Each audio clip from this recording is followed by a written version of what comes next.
It's December 1st. I'm on the St. Joe River, getting ready, on a 6-span stretch of St. Joe River, getting ready to go out and catch a whole bunch of smallmouth. I'll give credit to my buddy Trevor Paulus, but I love that temperature.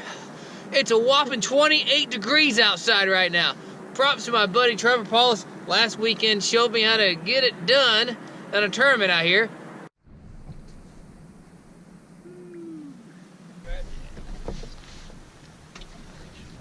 Nope, a little 14.5 stud. 14.5.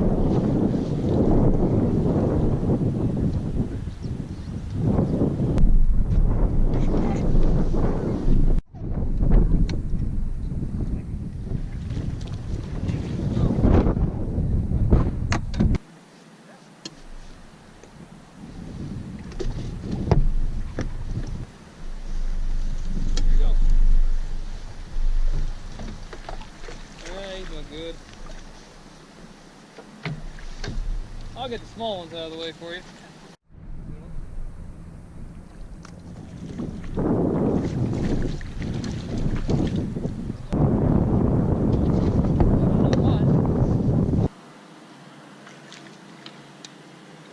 John DuPont, hunter of fish. Caught almost all of our fish on blade baits. It's these little things here. Now I got a gold one tied on, and I have a silver one tied on as well. Silver Buddy's the brand I like to use. They, you notice, I got the red hook on them. I plan to, that's going to catch the majority of our fish. I also think my little Lochness lures monkey punch is going to catch a few of the fish too. You can see it's a darter style bait. And if I start seeing fish suspended on the graph, I am ready to give them that umbrella rig. Here's a mini Blades of Glory by Shane's Baits. I got a bunch of Lochness lures, little Nessie swim baits tied on there.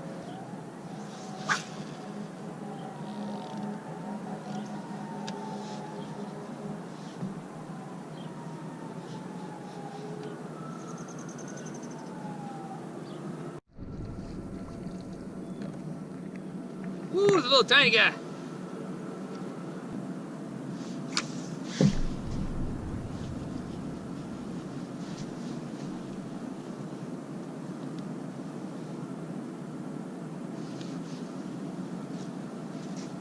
Well, that stinks. Unfortunately for those fish, I got another one ready to go.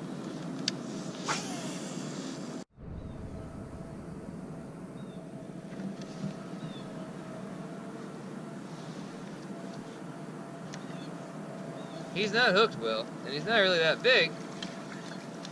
See where he's hooked at? So, here's the deal. I'm trying to figure out, we've been out here for 45 minutes. This is the 7th bite I've had, only the 2nd one I've caught. Most of them are going unbuttoning, and you can see that wasn't by accident. I don't know if you saw that fish flip in, but he was hooked the same way the last one was, right under that. What did happen to that fish, which is not uncommon, is that I had just snagged a piece of wood under there. It wasn't a big piece, probably a branch. But I felt my bait pop off of that wood, and that smallmouth instantly hit it. And that is not uncommon out here. Once you hook into a piece of wood, it's frustrating, but if you can work it out, pop that bait loose, not at all uncommon for a smallmouth to snatch it. A little better. You got a giant. Woo. Still, look where he's hooked. A weird bite going on out here.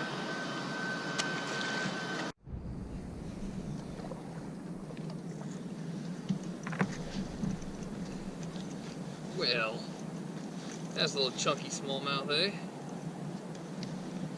You see how he ate that? Got in his mouth, but that's still not an aggressive bite in my opinion. You like to see both hooks inside the mouth. But nice little chunky St. Joe River smallmouth on December 1st.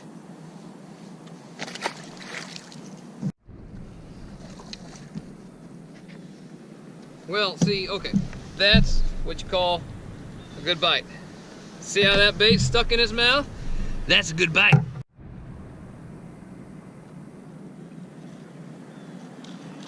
Well, there's another bad bite. I mean, I'll take the fish, not like I'm complaining about a bite, but you can see where this one's hooked. Get it right next to the eyeball. You'll be fine. That's been the deal. I've had a lot of bites, in all honesty. I've been fishing for about 2 hours. And I've had maybe somewhere between 15 and 18 bites. And I've caught, well, I wouldn't say it's that bad. It's probably between 12 and 15 bites. And I've caught, I think, 6 or 7. Most of them are just not eating it well. Had the one a little bit ago that you saw. Had the whole bait in his mouth. That's a real good sign, but... And there's that one. I guess I'm lucky just to catch him, because I had a couple other hits over here and I missed them. So, these fish definitely are not swallowing your bait. But for 2 hours, with the bites I've had in 2 hours, I'd say overall it's pretty good. You're talking about water temperature, it's 41.4 degrees. I think if I just keep at them, I'll end up catching a whole bunch today. We have a decent fish here.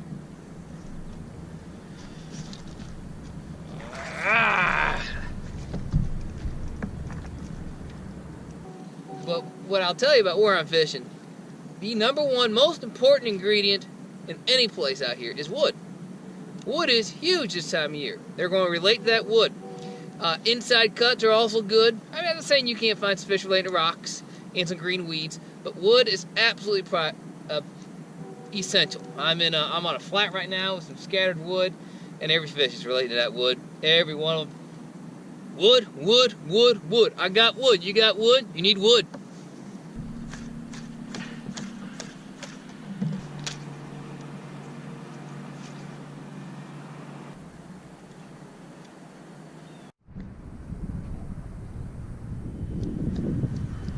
Maybe a good sign.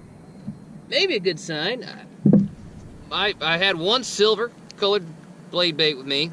Broke it off in a piece of wood. Switched over to gold. And that sucker ate it good, as you see. That little guy, he ate it real good. So maybe gold? We'll see if that makes a big difference. Here comes the gold blade bait. Ah. You know, these fish are just beautiful. Look at that nice, beautiful brown. I would say that's not a bad sign there. Catch another one.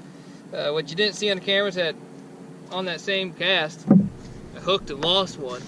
Come undone, worked that thing 2 or 3 more times, and I don't know if it's the same fish or a new fish or different fish, but something else came and got it. December 1st, I'm catching smallmouth bass. I'm having a blast. Having a blast with smallmouth bass. And the hooks. Ooh. Come here, sweetie. They're getting that bait in their mouth. Did you see that?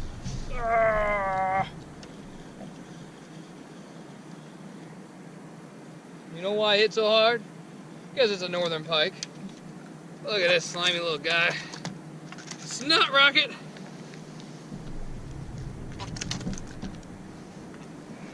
Look, he ate that sucker. Can you see his teeth?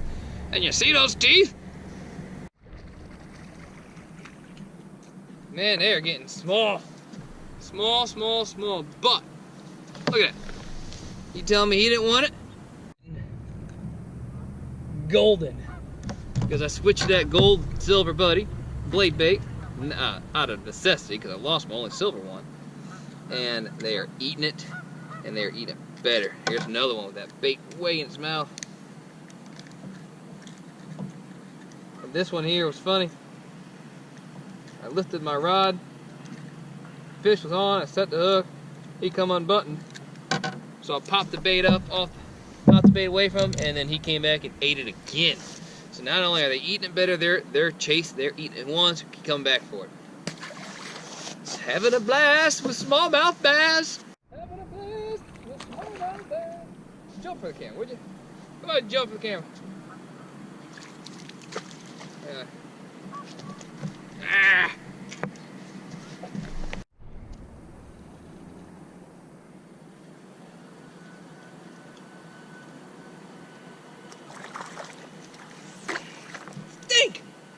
come off just like that. That's okay. If they ain't 5 pounds, I don't want him anyway, and he was only about 3 3/4 pounds. That's not at all true. He was about 8 1/2 inches. Okay, probably about 13 or 14. And then it came in. Oh, you got a headache. One thing I didn't mention about this blade bait that I'm using. This is not the standard Silver Buddy Gold. I had this custom painted by Craig Dennis at TC Custom Lures. And I'll get another one here. What it looks like coming out of the package. They're bright gold as this. So you can see them. One I'm using is a much darker color. They're obviously eating this thing a whole lot better than they were silver. Is that making the difference? I'm not 100% sure. The only way to figure that out is to start casting this one, but I'm not going to do that. If it's not broke, don't fix it. Right now, I'm having a blast with smallmouth bass. I'm having a blast with smallmouth bass, but I gotta be honest, I want some toads. These guys are getting no such thing as a bad smallmouth bass. That's just the rule of the fishing. Smallmouth bass are always good, but I want some bigger ones. So eventually I'm going to leave this little honey hole, because what I found is out in this flat, there's a little pocket or hole, drop, whatever you call it. It gets down about 18 foot of water, and it has just been loaded with bass, mostly small ones though. The way I'm working this blade bait is, how about I show you after I land this guy?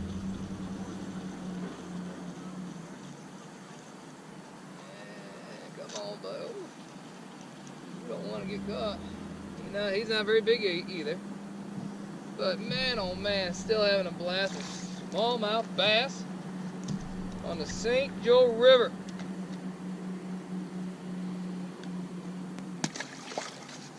So,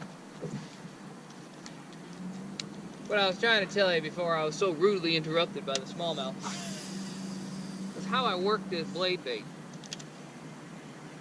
It's not difficult, but you do have to have the right gear. I have 14-pound test Bass Pro Shops XPS fluorocarbon line on there. 6-4-1 gear ratio, I think, is important to be in that 6 range. A 7's not bad. If you had a 7-1-1, that wouldn't be that either. I have a medium heavy 7-foot rod. Now what I'm doing is I'm basically taking my rod, lifting it from, let's say, a 9 to 9:30 position up to 11:30 position. And then I'm dropping my rod, creating slack. Most of my bites happen when somewhere in that process where it's falling. And I lift it up and I feel the fish.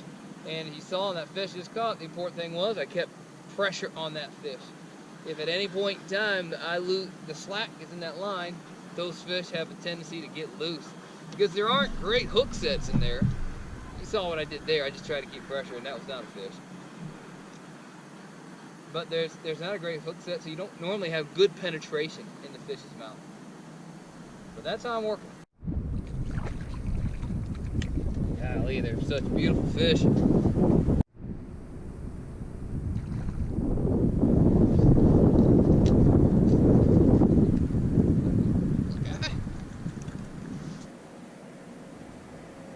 Better fish. I get him close. Yeah. I lost my my dark blade bait painted by TC Custom Lures and had to go to the shiny one. That was the last one I had by TC. And the bite really slowed down, and wish I had a few more of that shade of gold. Having a blast with smallmouth bass.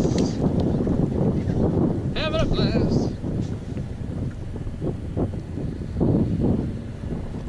With smallmouth bass. Steve Frank don't like me swinging fish in a boat as I'm on the phone with him.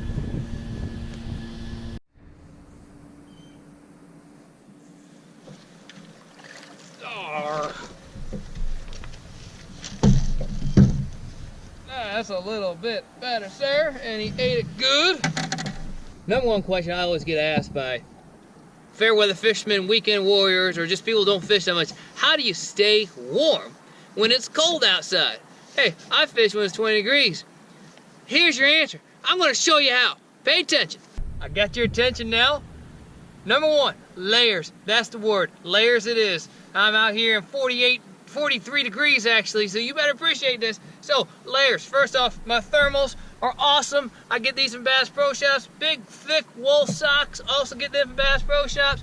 Now I'm going to dress as fast as I can. I put over that t-shirt in order here, because I'm going to put my jeans on to tuck my t-shirt in. Tucking that t-shirt in actually makes a huge difference. Gets rid of airflow in between. Now I'm going to put on a long sleeve shirt.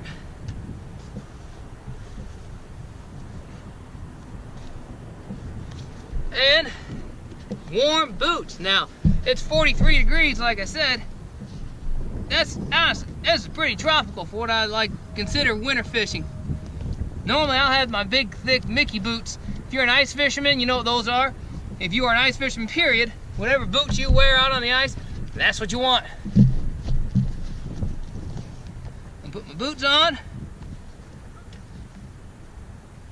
Tell you a little tiny thing that makes a huge difference is a neck gaiter. I got a real flimsy one, cheap one. When it gets really cold running across the lake, I'll keep it up over my face. Otherwise, I just put it around my neck. Keeps my neck warm. All that blood circulation going through there, real important. Now I'll put on a hoodie. Go Notre Dame. Next up are my bibs. Like I said, not too cold today, so I got my 100-mile-per-hour rain gear. Bibs by Bass Pro Shops, putting those on. Otherwise, I'd put on some real thick, heavy bibs. Look like the abominable snowman.